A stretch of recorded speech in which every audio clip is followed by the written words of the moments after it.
Good afternoon. Good afternoon. Not really. Still not audible. Good afternoon. How is the session so far? Fine. How is it like when you started? What's the time you started? 11 o'clock. Okay.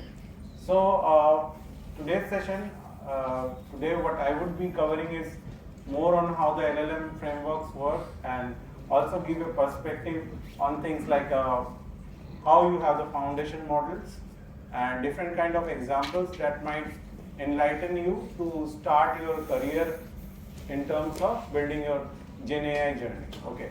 So how many of you know about Gen AI? Very less. Yes. Can you just speak about like what? Sir, Gen Firstly, your name? Srijan Shen from IEM Kolkata. I am Kolkata. Okay. So basically, Gen AI is the modern technology of this. We give prompts to AI, and it generates us the basis on our inputs using language models and NLPs. Okay, got your point. So the foundation model, what exactly it does is like when large language model came into the picture, the first thing that came in this perspective was the foundation model.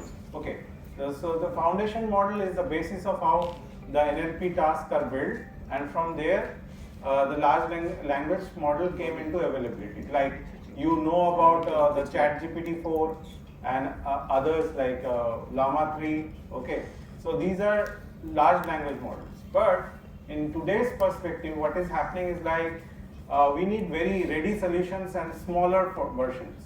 So we have come to the point we have small language models too. So we'll check a demo of all of these together and we'll start the journey. So about me, my name is Abhishek Nandi. I am Chief of AI at Predict.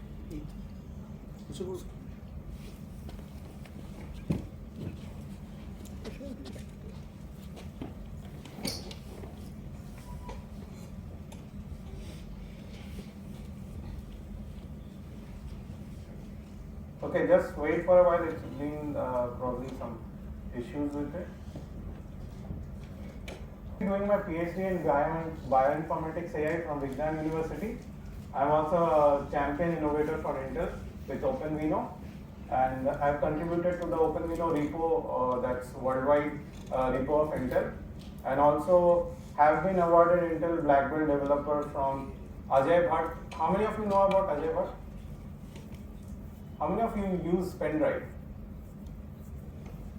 So he was the co-founder of pendrive itself. So I was awarded Intel Black Belt at San Francisco AT&T Park from him. Okay. So apart from that, I am also former Microsoft MVP in Windows development. I'm ex-co-founder of the startup named DynoPy. In my current organization, I have implemented a large-scale LLM with a team for POC, and it's like more than 30,000 users are there currently using it. I'm also Udacity Nano Degree MLOps course contributor. I think you know about Udacity as a platform. So I have contributed to their Nano Degree program of MLOps. Some of the content that you see over there is mine. And I'm also a winner of multiple hackathons and the first edition of Make in India Innovate Top 50 Innovators from India. I also got trained at IIM Ahmedabad. Okay. So this is the current book that I wrote. It's Mastering Search Algorithms with Python. It's with BPB Multimedia. So it covers all of the basics of data search algorithms that are there. And there are a lot of applications have been built on terms of it. Like you will see some of the examples from scratch, you will see Python implementation, you will see visualization. So step by step, all of them are available. I would suggest that we can just go for this book and much of your journey from starters to advanced versions, it's there. Okay.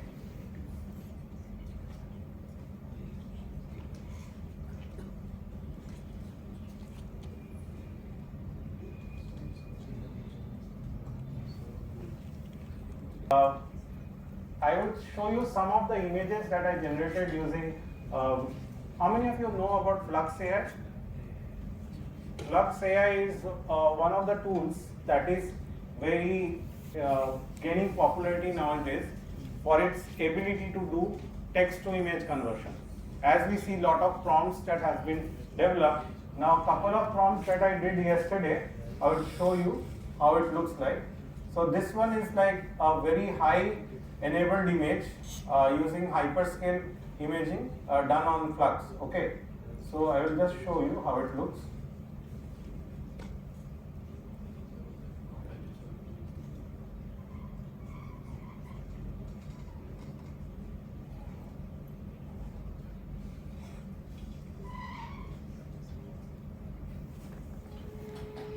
For the hiccup, there were some issues, so we transferred the entire slides into another laptop. We'll continue from there. So today's initiative, we would be covering some of the topics that you see over here. First of all, there would be some information on Intel Dev Cloud. Why I'm emphasizing on Dev Cloud is that because it's completely free, you can use it, and there is also GPU available. We'll talk briefly on how the oneAPI initiative is changing the entire ecosystem of LLMs. We'll touch upon how LLMs work. Then we would move to LangChain, exploring GenAI Essentials notebook. We'll touch on stable diffusion. Stable diffusion is text to image prompting that you can take advantage of. We'll look at Comfy UI for your all your text to image stuff for your large language model as well as small language models. We'll look at Flux AI. Then we'll touch on NVIDIA NIM, that's Digital Humans demo, and one RAG demo from NVIDIA itself. Okay, so let's start. So first of all, we talk about Dev Cloud. You can take a snapshot of it because as you approach to console.cloud.intel.com, you will find your way to register there. Okay, just register yourself, you get into the system and you will be able to use the GPU available. Okay, so when you get inside, you will be getting one Jupyter Lab option. You have to select that for your starting phase. Okay, and also when you are registering, just look for the standard tier. The standard tier is completely free. Other tier support that's there, it's paid version. Okay. Now this is like an overview. I'm not going through the details of it. Like there are pages that you can explore, and there are a lot of changes coming in. And when you go to the Dev Cloud, you will see like this training catalog. You can go to the training and workshop option where you will find all of these examples ready. You need to click on Launch Jupyter Lab. It would take you to the place where these demos are hosted, and it creates a virtual machine that gets hooked up with this Jupyter Lab notebook, and you are able to run the demos itself. One part, like how many of you know about Jupyter Lab? Jupyter Lab, okay. So let's think of Jupyter Lab as a slate. Do you remember on our school days where we used to write a lot of stuff in slate and share across to people? So Jupyter Lab also, you can have notebooks that you can share with your peers, your friends. You can write the code, you can share it to people, and what exactly it comprises of. It is like a notebook server.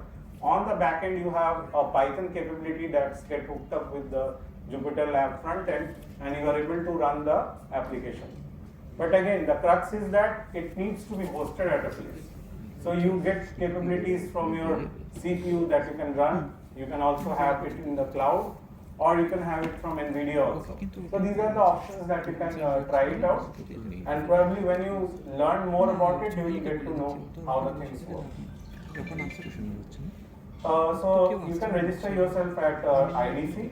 Now oneAPI industry initiative, it is freedom to make your best choice. As you can see, like C++ programming model for multiple architectures and vendors. It supports TensorFlow, PyTorch, scikit-learn, NumPy, and also OpenVINO. So OpenVINO is like a stack from Intel. It's also open source, where you can have the large language models, and it gets converted into something called a small size file that is similar to the pickle file, but much smaller, and it acts as a brain. Now you you take this files XML and the bean file and you call this ob.core. ob.core is OpenVINO core that helps to run the application. When you have this XML and the bean file, you don't have to have the entire model. Only these files will work on inference on different devices like CPU, or you have a low-end application that you want to work on. That also you can use. Okay. The only thing is that you have to initialize the ob.core file for your OpenVINO and get that XML and the bean file for your machine learning translations or all the LLMs that you are working. How many of you know about oneNX? How many of you are serious about machine learning? So people who wants to know about machine learning, this is very important topic, oneNX. Okay, so it is Open Neural Network Exchange. What exactly it does is that like you have cross-platform apps. Okay, so if you have a machine learning model that can be translated to different types, like if you want to get into TensorFlow, you want to take it to PyTorch, you will have an intermediate representation of it. So NNX is the primary thing that helps to have it in a transition state. You can convert it to TensorFlow, you can get it to PyTorch, any of the liking. So you have a machine learning model built in TensorFlow, you convert to oneNX and you can get it transferred to PyTorch. Okay, so that's important. I would strongly recommend that you can note it down and search for it when you have free time, so you can explore more on it. Okay, so some of the applications that you see, like hardware applications, they run on CPU, GPUs, and FPGAs, and you have a choices like you want to deploy it to different devices. So OpenMP, MPI, OpenMP libraries, these are very important because if you are doing some mathematical statistical calculation that are of very higher order, okay, like transposing matrix of a higher order itself or some matrix calculation, you need some kind of libraries for your support. So OpenMP is a very important library that you can take advantage of, and it will help you on doing very faster calculations. Okay. So these are the toolkits that are available. You have the base toolkit that you can control or install in your CPU itself. Other devices are there, like for your high performance control that you can check for, and also the OpenVINO stack itself. There is AI Analytics Toolkit. This is currently termed as AI kit from Intel. That's also open source. Okay, these are reference kit. You can just have a look, like how many frameworks it supports. It supports pandas. You can see NumPy, SciPy, and also different frameworks like TensorFlow, Scikit-learn, PyTorch, Paddle, MXNet, ONX, and also LightGBM. So any of you know about LightGBM? LightGBM is an offering from Microsoft, and it's if you want to have a machine learning capability, say you are doing some regression stuff, but you don't know which machine learning to implement. So LightGBM, what it does is that it selects all of the machine learning algorithms available. The best fit for your data, it would check that machine learning algorithm, and finally it would do the work for you. Okay. So this is like an application that I was showing a bit earlier. Let me see if I am able to run it. Okay. So figure 2 is a complete robot that you would see.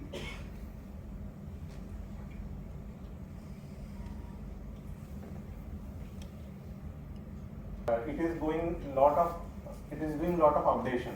So this video would give you what is the future of LLM look like. Okay. So let us just go through it.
So that's the future of what you can say like AI and LLMs look like.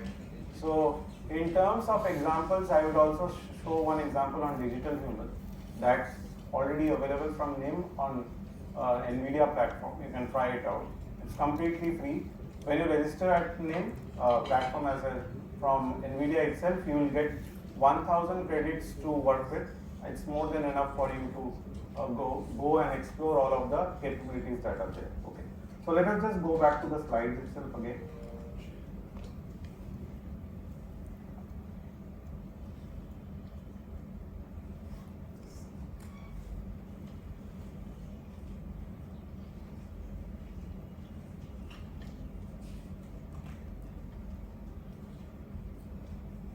Okay. So again, into the large language model domain itself, like what exactly the large language model does. Okay. So as I mentioned, large language models are an architecture that's preferably built with encoder and decoder in mind. There is self-attention that is given, and when you combine all of these together into one complete logic using different kind of mechanisms for your machine learning application, you are able to get to the final result itself. Okay. So again, I would be giving some visual feeds on how the large language model looks like, and you will get a complete picture of it, how it works. Okay. So let's just go through it.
সেটাই দেখছি।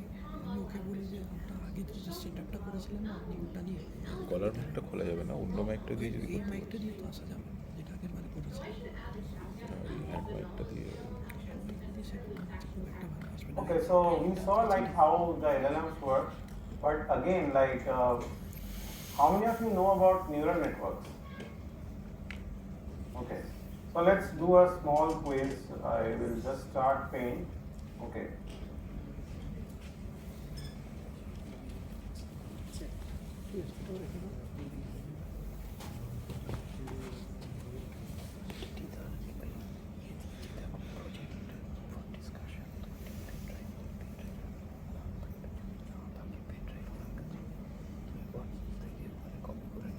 How many of you know about perceptron as a concept? Okay. So what exactly is neural network?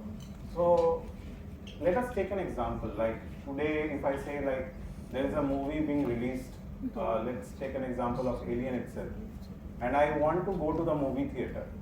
So what would be my preference? Okay. So I would think of a timing and a hall that's very near to me. That comes essentially into our mind. But these kind of information doesn't get directly to computer. Okay. So you have to feed it with a logic that converts the entire system into a resultant that it can take. Okay. So what I am doing, I am just recreating one perceptron here. What it would do is like with this perceptron, you can take decisions. Okay. I would suggest like I will give you some examples. You need to find out what's the exact solution for that. Okay. So let's start.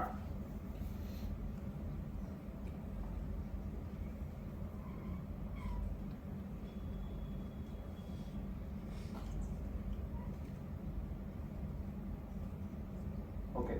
This is just there are two inputs that are being given, and we arrive at a output over here. Okay. So we are looking into something called to get a throughput of it. Okay. So if I say my throughput over here is say 7. Okay. So when you consider this 7, think of it as like I want to get to a movie theater today, and my resultant is like I want to see a cinema like 7 itself. Okay. So how do you reach about it? If I have some data over here, would I be conclusive that this is happening? So how would you feed it into the computer itself? So I have a number called say 2 over here. I have say 3 as an input, and these weights, that the straight lines that you see, comprises of values. So say if I say currently it's 2 over here and say 4. Okay. So can you just tell like this particular code that you see for an output will execute or not?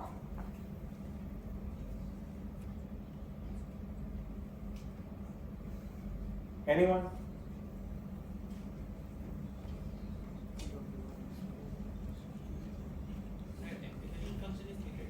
Yeah? Yeah, activation is later on. You are not taking it into consideration right now. Will this, will it get propagated to the next step? Yes or no?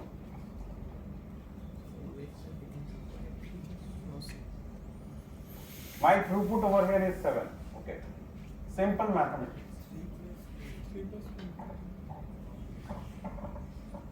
Yes, anybody would like to? Yes? Yes. How? Just give me a, like. It will compute the weighted sum. Okay. So that is greater than this throughput. Yes. Thank you. Can we have warm applause for him? What's your name? Sir, Ashish for Okay, thank you. You are from which college? Sir, Techno India. Okay, thank you. So what we do is like we do multiplication of this input with the weights. Okay. So what we arrive at, like 2 into 2, here you will have a value of say 4, isn't it? Like 2 into 2 goes into 4, and 3 into 4 is 12. And if we sum that up, 12 plus 4, it's 16. So 16 is greater than 7. There definitely the throughput will be achieved, and we can move to the next step. Okay. So this is the way computer understands. When you provide this kind of information into the computer, then only it understands how you can implement neural network. Okay. So now you might be thinking of, let's take an example of rocket. When it goes out of atmosphere, it needs an escape velocity to pass, isn't it? 11.2 kilometers per hour. So what exactly it does is like this kind of impetus that needs to propagate from one step to another. We need an activation function for that. So you arrive at a threshold over here.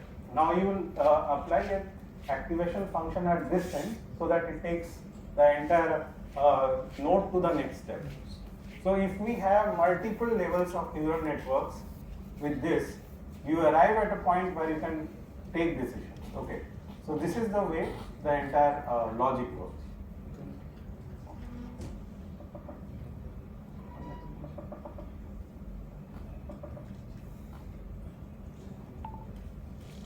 Okay. So that is the way the entire neural network concept works. Okay. So it was like a completely ground level view. I think there is some idea right now you can implement. So summation of Wx plus B. So B is the bias that's being added with the weightage that you are coming. Okay. So this comprises of your simple neural network that has only a single node that is known as perceptron. Okay. So how to segregate between a machine learning and a deep learning process? So if your hidden layers, if is less than 2, then it falls directly into the criteria of machine learning. And if your hidden layers is more than 2, it goes directly into deep learning itself. Okay. So that's the way the concept arrives, and it gives you an idea of how the things work. Okay. So currently you see like there are large language models being implemented. We see like different kind of frameworks or say models that are available like Bloom, BERT, Palm, Llama 3 and others are there. You can see like, and it can be used for text completion, question answering and document enumeration as well as text generation. Okay. So moving on, just I am giving an idea of LangChain. So it's a in-depth idea. It's a completely open source platform or say library that you can use for your understanding when you want to like conversate with your LLM frameworks. So if you are using Python and you want to work on certain kind of applications that you are building, you take the help of LangChain that acts as a transition layer between your Python as well as the LLM model. Okay. So that's the job of LangChain itself. Okay.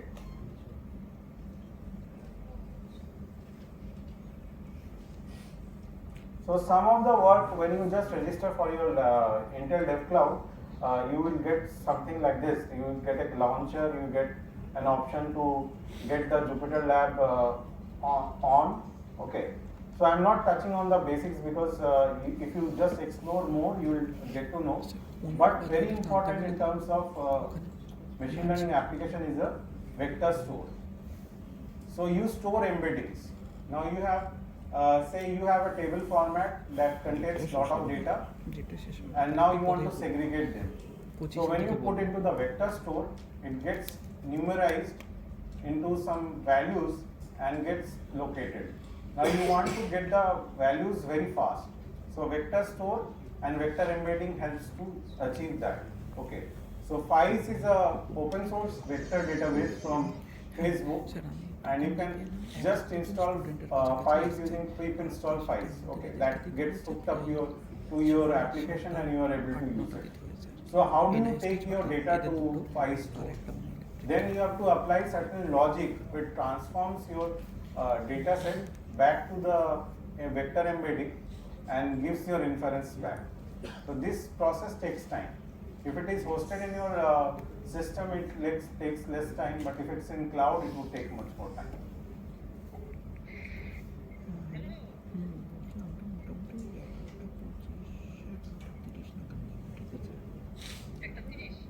Okay, so let's take a look at stable diffusion. দিয়ে জানো So, as you can see from the example of stable diffusion itself, it's a utility that converts your text to image.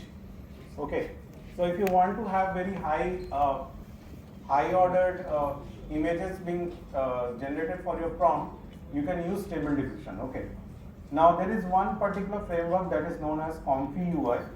So Comfy UI is similar to the work that you see itself.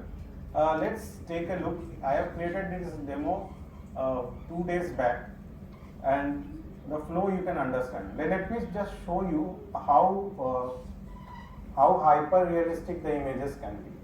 So this one I created for IDS TIH yesterday, and this looks something like this.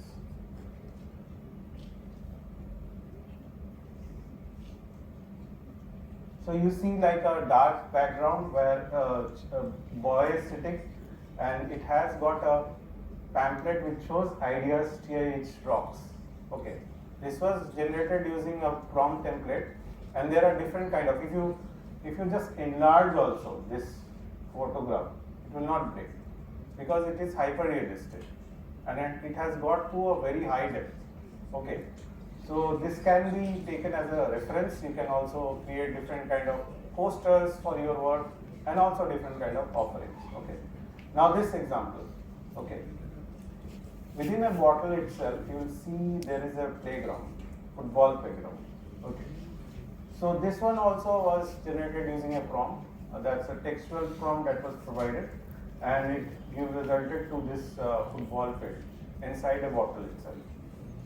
So if you just want to see the depth of it, so how much hyper realistic, and the resolution doesn't break even at that point itself.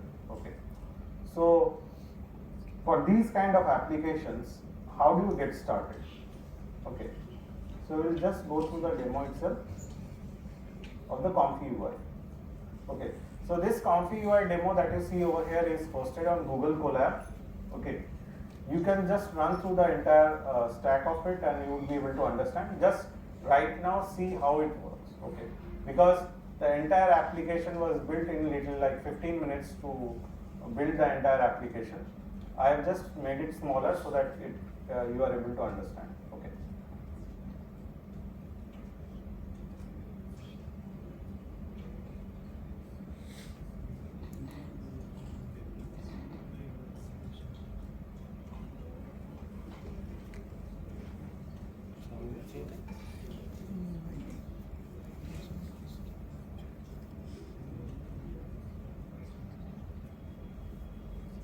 Sound আছে? Sound আছে এটাই হ্যাঁ, down করে দিও একটু pause করো, pause.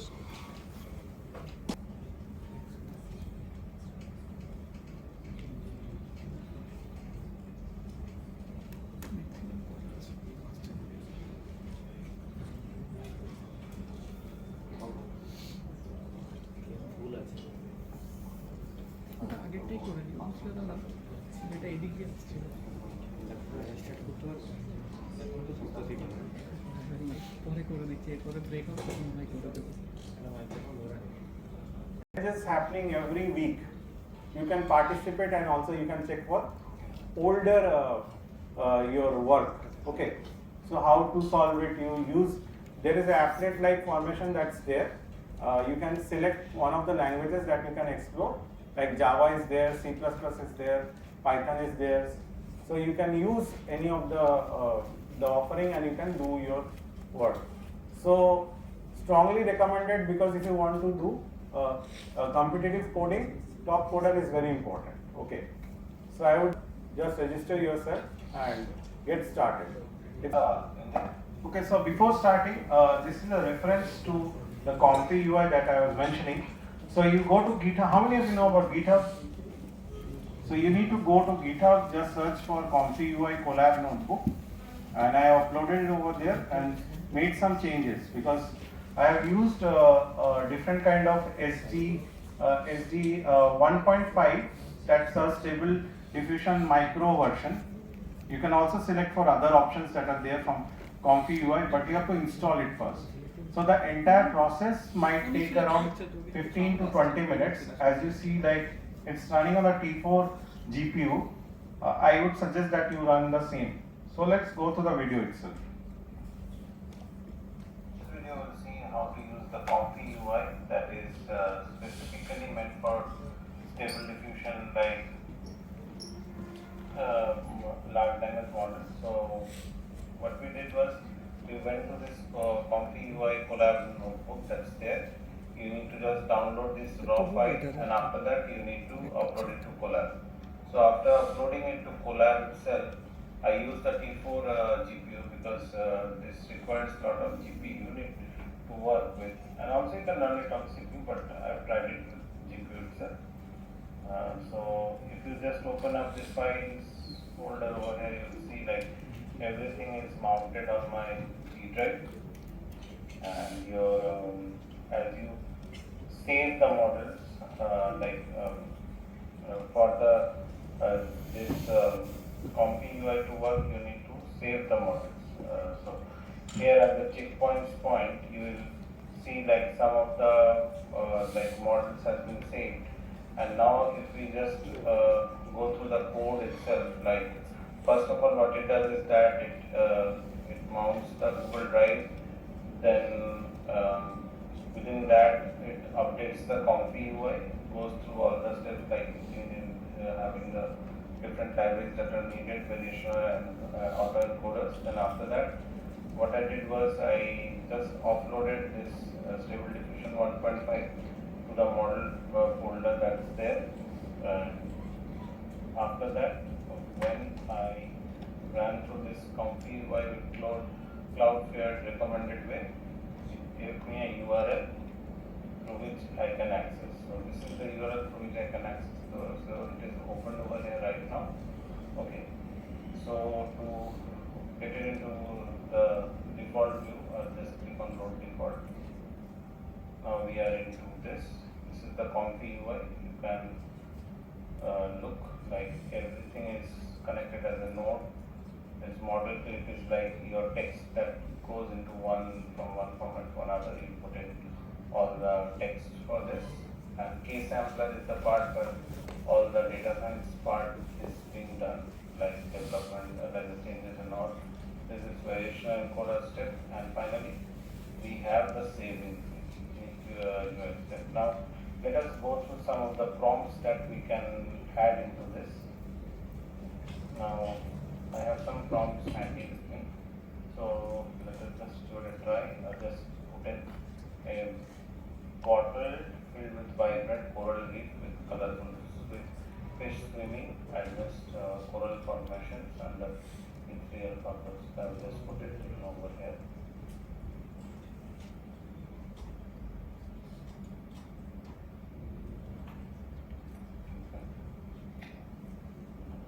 Copy it. Now I'll put it over here. Delete it. I just put in Control V. Now it's reconnected. Now if I just click on view prompt, you will see like the steps are being performed here. You will see the entire machine learning process is being done. And this is the image that's being created. Now let us do something else. This class bottle transcripts and class bottle. What am I saying? So let's do that class. It's also generating from text to image. Just put it over here. I'll just click on the prompt. It goes through the K-sampler steps, variation encoder, finally you will see the image. So that is how you can get started with Comfy UI and Colab, and you can do some amazing work with it. So hopefully you liked it. Thank you. Okay, so that was more of like an introduction to Comfy UI. I would suggest that you get this Colab notebook, and it's completely free for all of you. You can do it when you go back home. You can just try it out. Okay. So if you need the presentation also, I can share it back. You can take it and you can just explore how to get started. Okay. So let me just go back to the slide itself.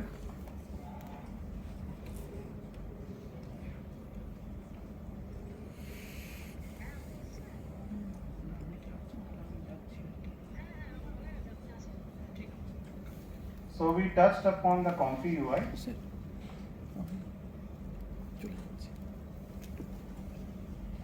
Okay. So now there is something called Flux. Okay. So the Flux is very important part because Stable Diffusion, they have evolved into something called Flux that creates very realistic images as well as videos of it. Okay. So now what I would show is like it's from the contributors from Flux itself. There is a video of it, and you can see like what you can do with Flux, because many of you might be interested with computer graphics or say some imagery or say visual appealing videos that you want to create for your say social media platform or your liking. So you can just go through it. So let's go through the Flux AI example itself. It's not an example, it's like a video where it goes through all of the things that you can do with Flux. Hi there and welcome to the video. My name's Gareth, and today I'm going to show you what I believe to be the simplest and quickest way to get started with Flux AI, whether you're a beginner or a more intermediate or advanced user. Now, if you're not sure what Flux AI is, it's a newly available AI image generation platform by a company called Black Forest Labs. So here I'm on blackforestlabs.ai, and you can see it's called Flux, a new era of creation. I'm going to scroll down and see some of the example images that have been created. Now, the reason why I'm absolutely in love with this platform already is, from a quality point of view, it's right up there with anything else that's currently available, such as Midjourney, in my opinion. The results just speak for themselves, you can see here. And it's really good with creating text in images as well. It's fantastic. I'm having a lot of fun with it. But another thing I really like about it is it's got a low barrier to entry in terms of not only skill that you need to get going, but also cost. And I'm going to show you this right now. So if you're a beginner and you've never even generated anything AI before, then stick with it, because I'll show you the absolute simplest way to get started, and it won't cost you much at all. And if you're a more advanced or professional user, then you'll obviously be able to appreciate all the things I'm going to talk about even more. So this platform has got 3 different models. So Flux has got 3 different versions, and I'll touch on them very quickly here. But obviously, if you want more information on it, more specifics, go to the website blackforestlabs.ai and you can read more. It's got one called Pro, Dev, and Schnell. So it's basically, Pro is in theory the highest quality, and it's got the most commercial usage available across the broadest sense. So Pro is the one you go for if you want to have the absolute best of the best. Dev is a sort of middle of the road version, but it's actually a lot closer to Pro than anything else. And it gives you, in my experience, almost as good performance. I mean, there's really not much visual difference between the top 2 models, Pro and Dev, in my opinion. There are some licensing differences which you'll have to look into on your own, but basically Dev is a really solid version of the model. And then Schnell, which Schnell means fast or quick in German, I believe, is the model that's the cheapest to run, the quickest, and it gives you pretty good results, but definitely nothing that's going to blow you away. It still might be fine for your own needs. So now we've sort of got that really rough idea of what we're talking about here. The next step is the most important one, is how do you use it? And this is why I actually love replicate.com. Now, you can use it on a couple of other different platforms. You can see here there's Hugging Face and there's File.ai.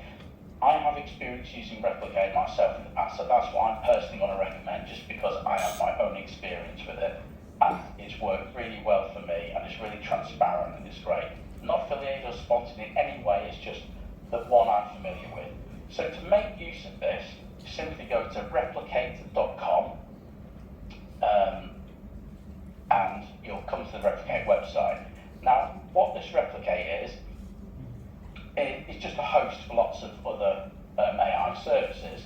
So like that Flux we were just talking about, we want to use, there's lots of other stuff on here that you can feel free to explore as well in your own time, see if there's anything else that piques your interest. If you just want to use this Flux, then come to this platform, replicate.com, you create a free account on it, and as part of that account creation, you set up some payment details, because you will have to pay for this, but it's incredibly good value, and the payment model is great, as I'll show in a second. I'm stopping for a while. You don't have to, so if you are using Google Colab, you don't have to pay for this. One thing, you go to this Black Forest Labs, you will have to have the Flux AI model that's being freely available. I've used the Snyder model to create my Flux AI images, and you can get started. This is like a completely holistic view of how you can get started with Flux AI, and you can just go through it. I'm just running it once again. So once you're all set up, you just click on the model you want, so Flux Dev. If you can't find it on the screen, you can't see anyway, you can literally just type in Flux in the search bar, and it'll bring up Schnell, Dev, and Pro, as we saw in the previous website. So I'm just going to use the Dev version, which I recommend for most people to start, because the results are really good, and it's a great balance between cost and performance. So you go in and you'll be hit with this screen. Now, if you've used Stable Diffusion before, you're a little bit more versed in the sort of AI image generation, this is probably not going to, not going to be anything that will make you think twice. But if you're an absolute beginner, all I'm going to say is you don't have to worry about almost any of this. Okay, so when you have it in Google Colab also, the similar kind of interface comes in. Okay, so I would show you some of the things that I did yesterday. This particular thing that you see, it's using the Snell platform. So it says ideas TIH. Okay, so it was generated yesterday using Flux AI. So you can do a lot of work with it, and definitely if you want to explore more what's happening with text to imagery and also videos, I would strongly recommend going through it. Okay, so that was one of the examples. This one also that we saw was created using Flux AI. So let us just go back to the slide again. We touched on the Flux AI demo. Now, how the text to image works, that has been done. Okay, so after that, I will just touch on certain things. Like, let me see. Okay, so NVIDIA NIM. Okay, so when you search in Google for NVIDIA NIM, it would take you to this page where you have all of the generative AI with NVIDIA NIM being given over there. Okay, so to know what exactly the NVIDIA NIM does, there is a small video for it, because I think the internet over here was a little bit laggy, so I had all of my videos with me. So this video that you will see over here is like how the NVIDIA NIM platform works. Okay.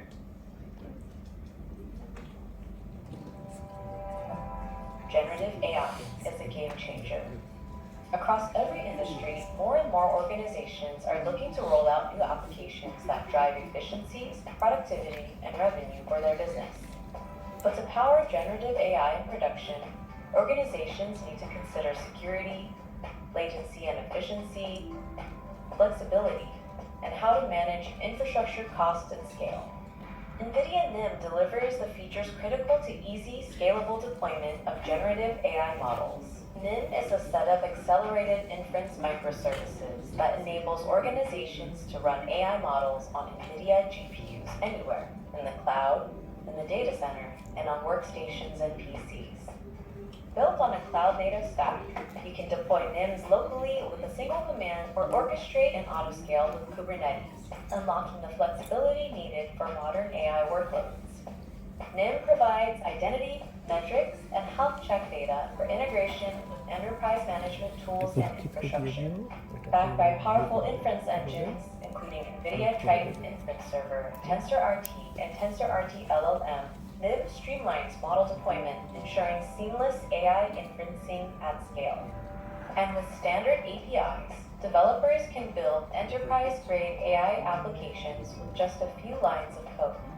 Part of NVIDIA AI Enterprise, NIM is the fastest way to achieve generative AI inference at scale, empowering organizations to innovate with the latest foundation models, deploy anywhere with security and control, streamline application development, accelerate inference, and cost-effectively scale out of the box.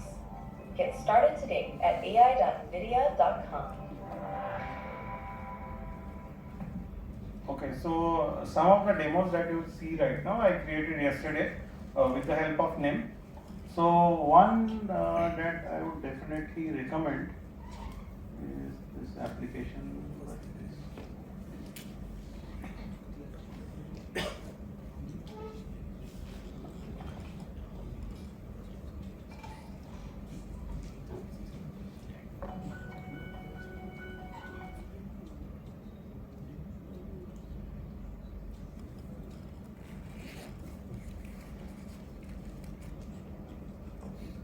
Is maybe in the folder?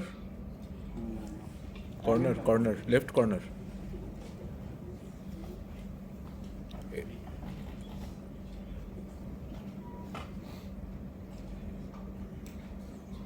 Hello, let's take a look at generative AI from with NVIDIA NIM. It's a new product offering from NVIDIA and it has got a lot of utility, like you can explore the latest community built AI models with an AI optimized app created by NVIDIA. Main thing is like you can infer your applications using this this project itself. So just click on Find Now. If you are new to it, you will need to register for it. So when you register, you get around 1000 credits to work with it. So first of all, we'll see the NIM demo. Let me just log in.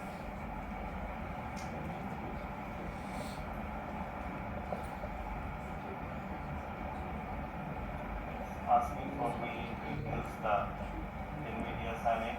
That's there. It's redirecting me back. Take some time to load. So we are into this. So these are the different kind of agent blueprints that you can have a look at it. So we'll look at the digital human first. Let's just click on it. We will see how it works. So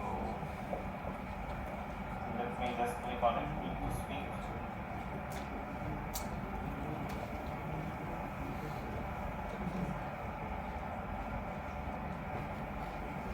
Can you give me some? The digital human. You can ask me about NVIDIA and its products. Can you give me details on the NVIDIA GPUs? NVIDIA has introduced 7 new RTX GPUs, including the RTX 8500, A1000, A2000, AGV, A3000, 12U, A4500, and MF100, designed for demanding professional workflows and higher work. Okay, how is NVIDIA RTX 4080? The NVIDIA GeForce RTX 4080 is a powerful GPU that delivers twice the speed of the RTX 3080 Ti in today's games with DLSS 3, and is priced at $889. Okay, so what's the difference between the NVIDIA RTX 3090 and 4090?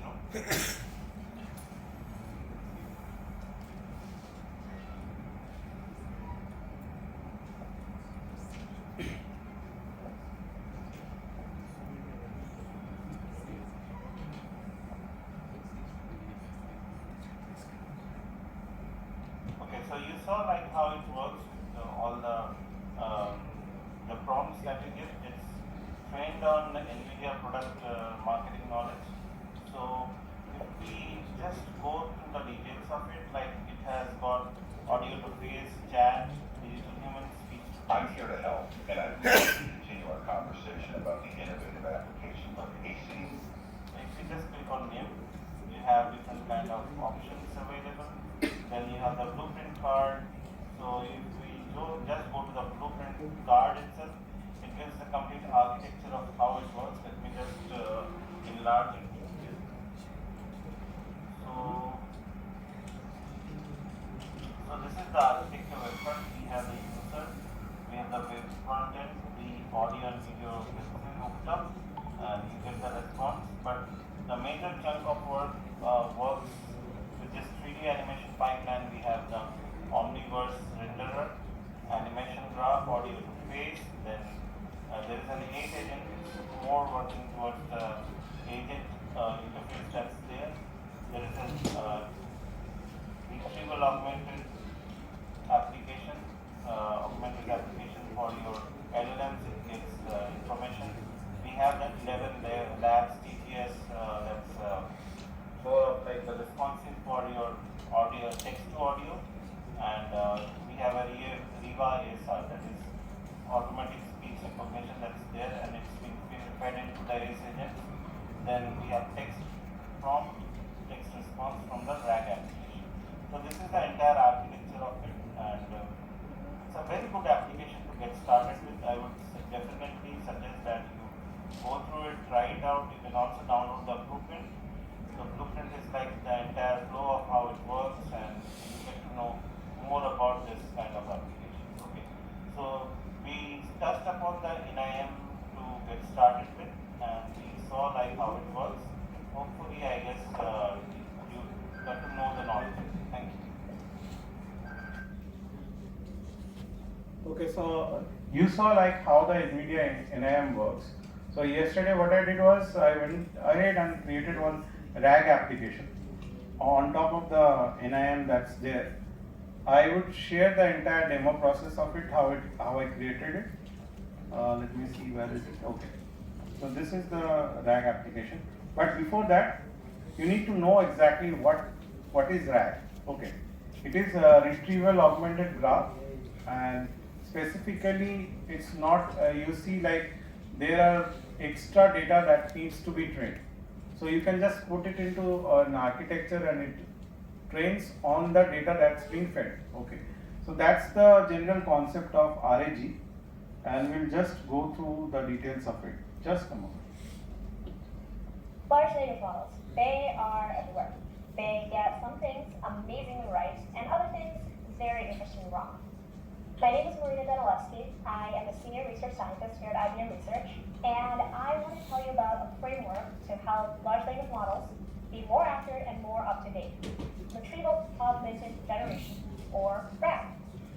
Let's just talk about the generation part for a minute. So forget the retrieval augmented. So generation, this refers to large language models, or LLMs, that generate text in response to a user query referred to as a prompt. These models can have some undesirable behavior. I want to tell you an anecdote to illustrate this. So my kids, they recently asked me this question. In our solar system, what planet has the most moons? And my response was, oh, that's really great that you're asking this question. I loved space when I was your age. Of course, that was like 3 years ago. But I know, I read an article, and the article said that it was Jupiter and 88 moons. So that's the answer. Now, actually, there's a couple of things wrong with my answer. First of all, I have no source to support what I'm saying. So even though I confidently said, I read an article, I know the answer, I'm not forcing it. I'm giving the answer off the top of my head. And also, I actually haven't kept up with this for a while, and my answer is out of date. So we have two problems here. One is no source, and the second problem is that I am out of date. Okay, so this currently the video is bit longer. I will share it back if you need it. So we'll see how the application works. Okay, RAG application on its own, how it works. I created yesterday. Just I will share it back. It's a small demo, probably a couple of minutes, I guess. Hi, welcome back. Now we will look at another application using NVIDIA NIM. So what we did was like over here we generated the. So when you go to NVIDIA NIM, you have to generate a key for your application. Okay, you can use the key for your workings that you can have. There is 1,000 credits for it. You can get started. Okay, so let's for our purpose, like if you want to work with NVIDIA NIM, you have to get an API created. So you can work with applications that are oriented directly, and it's because you're doing inference directly from NVIDIA NIM, you can have it at your end. So for create a new thing, what you need to do is like go to this portion where it says like get API key. So when you just hit get API key, it will generate the API key for you, and you can use it in your application. So now we'll look at the RAG application that I have built right now. It's being streamed. So what exactly it does? It goes through some of the PDFs that have information on US census. Now, what I have done is that I have created an environment file where I kept the API key. Now, I reference the API key directly over here so that if you are building an application and it's a production ready application, you have to have it this way. Like you are building in the API key over here, now you can use it. And for that, you have to load this particular .env file. Now we have created a vector database where you have all the information. So vector embedding this is taking place using NVIDIA NIM itself. Now we are using the Llama 370 billion instruct model for our use, and accordingly we work it out. So let's see it in action. So to run, what I will do is I will just use streamlit run app.i because it's a streamlit app, and it will open at my end.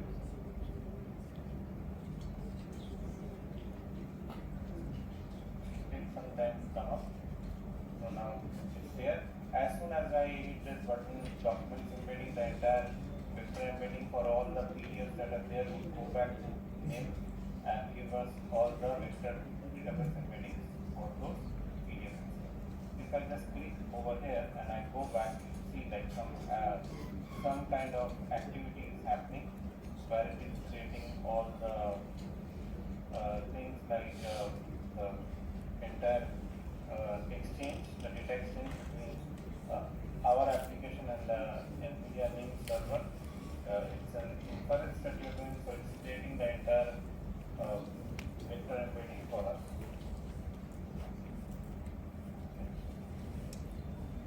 It says like vectors 2DB is ready right now. So to see what we can do with it, some of the application, I will just open it up. I have this. Let me have this PDF open. So in here, I check for differences in the uninsured rate by state in 2013. So I will ask this question. Now I will ask what is and the question. That what is the difference? What are the differences in the uninsured rate by state in 2013? So it will query our PDF that we have uploaded and give us the information. Just I will have to hit this documents embedding button, query, and give the information. So as you can see, like the response time for the entire application. So it says based on the provided differences in the uninsured rate for the 22 organization is excess. These are the information documents. Similarly, search is done. So you can see that how the application is being built, and the inference we are doing 70 billion parameter model, as you can see from this application itself. Like we are querying the 70 billion Llama 370 billion instruct data, and we are getting the information directly to our application. Only thing is like for NIM, there are 1,000 credits that's being offered. I think it's more than enough for us to get started with this application, and we are ready to hook in with open source LLM that's there. You won't have to worry about like the model that is at your end, and you can get started with it. Hopefully you have got overview of the application. Thank you for being here.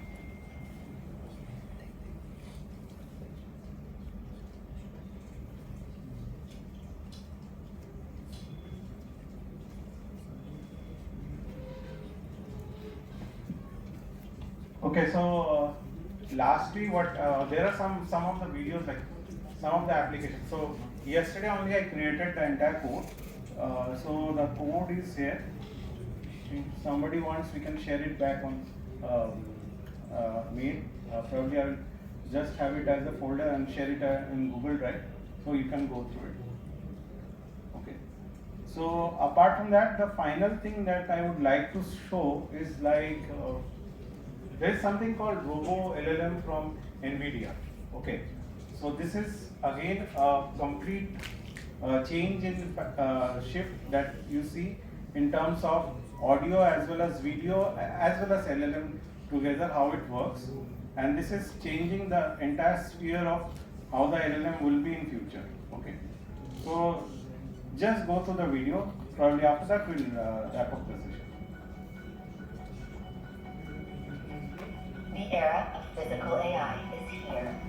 Physical AI, models that can understand and interact with the physical world, will embody robots. Many will be humanoid robots.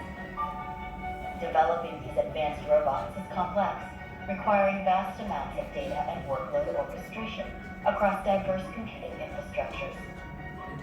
NVIDIA is working to simplify and accelerate developer workflows with 3 computing platforms: NVIDIA AI, Omniverse, and Jetson Thor, plus generative AI-enabled developer tools.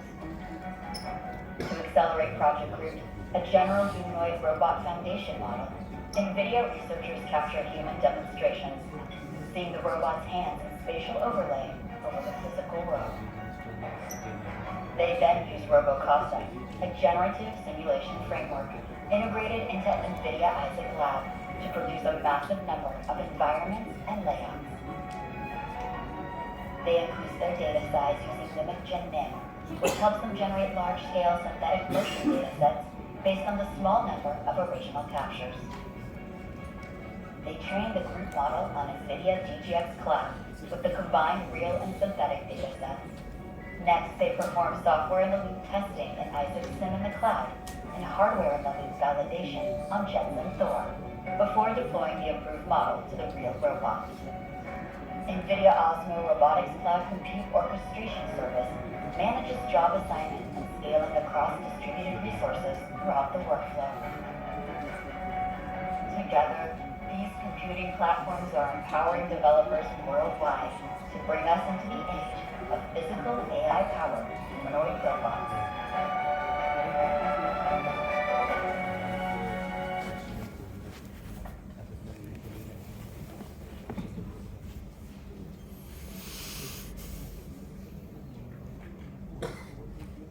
Okay, so we went through the different details of it. Like I talked about OpenVINO as a platform. So how effective is OpenVINO? So when you install OpenVINO in your device and you want to have the large language model being copied in your system and you run direct inference on it. So that is how you can do the work with OpenVINO itself, and we can get started easily. So I will just show one demo. Probably this demo that I created was probably 1 month back, and it's like 5 or 6 lines of code. What I did was I bought the tiny llama model into my repository, that is my system itself, and I created a folder from which I inferenced the entire application. So we'll just go through it, how it works.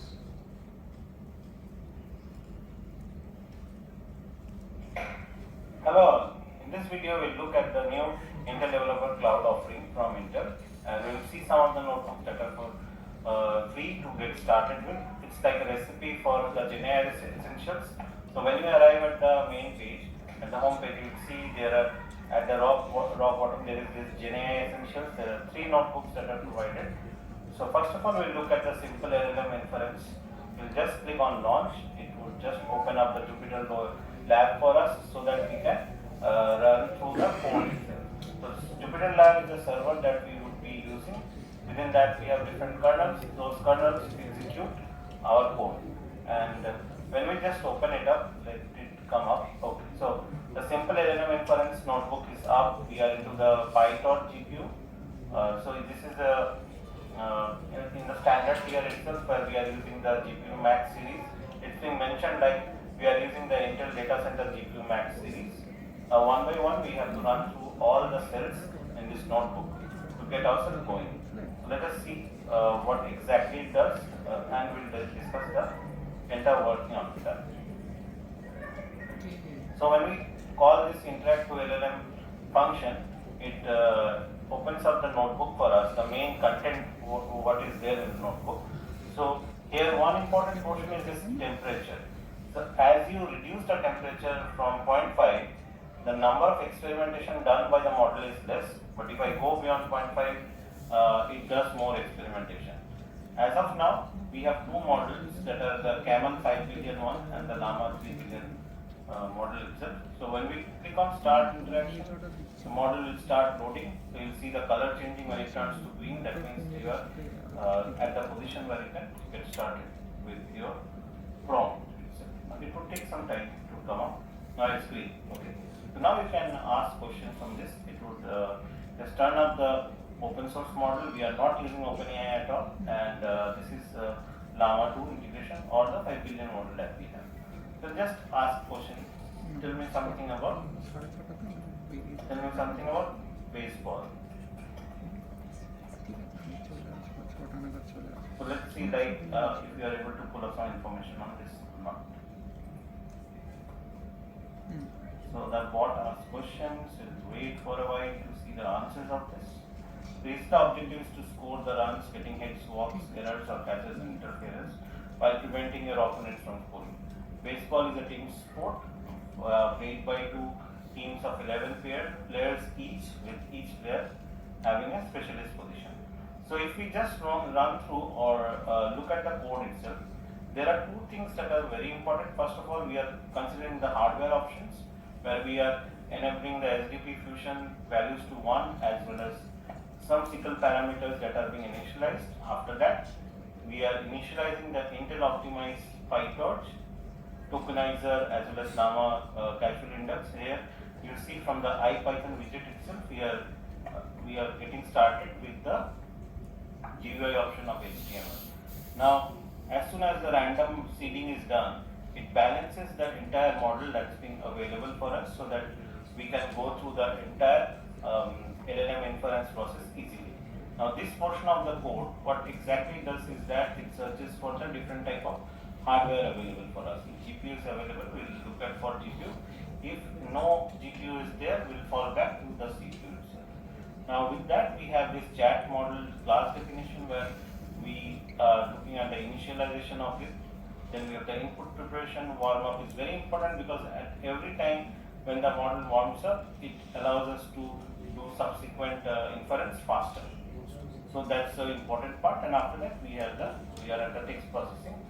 Finally, as I mentioned, temperature is very important. A number of beings here, the control the breadth of the text, search in the text generation. It takes much of your CPU utilization, that is the number of beings itself. Model selection allows us to select the models that are there. So model cache is saving the model that are there. Now currently, if you look at the models option, there are two models listed.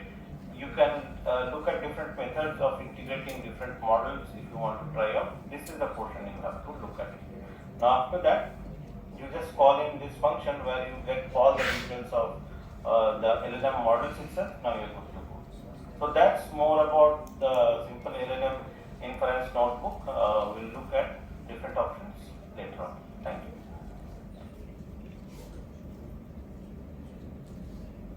So that was more of a wrap about like how you can get started with LLM. So any questions till now? No question?